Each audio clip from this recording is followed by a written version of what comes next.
actor and activist Amr Waked.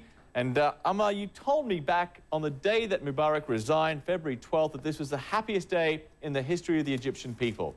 How would you describe today? Well, today is quite a special day, as everyone was surprised to see the president actually appear in court. We believe that everything that happened since the uprisal until today is one thing, and everything that's going to happen beginning today is something that will bring people closer to justice, it seems. Well, you say that there is this overwhelming joy there in Egypt with this trial underway, but the president, well, the former president rather, still has his supporters. Who are those who are supporting him? I think he will always have supporters. I think someone who's been in power for 30 years is capable of trickling down a few supporters for a few years to come, but it doesn't necessarily mean that his supporters will gain any ground. I think this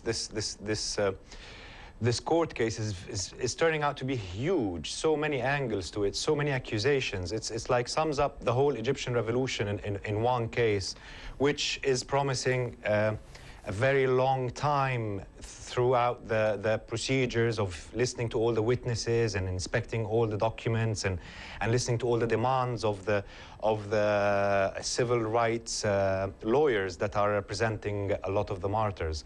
I think we will see a lot that will come out of this, a lot of surprises that will come out of this court. Beginning today, the defense of Mubarak has called in Tantawi to appear as a witness since, quote and unquote, he was responsible beginning the 28th of January, meaning he was responsible for the 2nd of February's atrocities on the Egyptian streets. But let me put this to you. This is going to be a very long, a very elaborate trial. And in some ways, this could in fact be considered a sideshow because there are still protesters on the streets. There are still people demanding political reform. The military is still in charge. And so while Mr. Mubarak is facing trial, there's still much which has not changed about Egypt.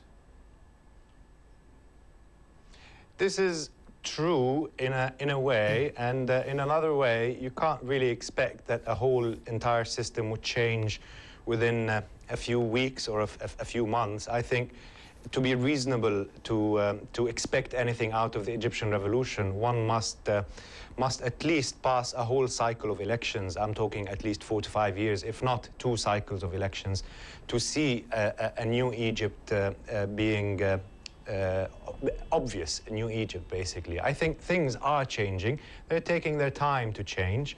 And there's a lot more change that is hidden than the change that we see. Today marked the biggest change, which is an ex-Egyptian president is being tried by his own people. And that in itself, psychologically speaking, is a triumph for all the Egyptians. This could be a very, very long trial. Do you think that Mubarak will live to see the end of it?